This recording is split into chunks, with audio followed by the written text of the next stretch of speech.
Welcome, everyone is a Samsung Galaxy S20 FE, and today I'll show you how to insert SIM card into the device.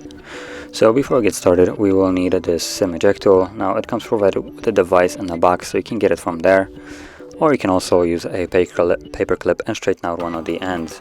Now once you have it, you want to pop out the tray, which is located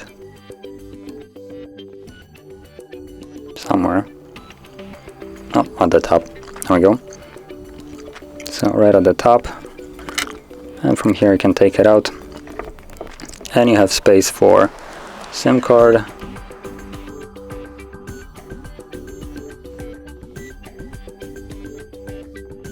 so place it like so, and it looks like we also have a space for actually SD card, so let's place that one as well.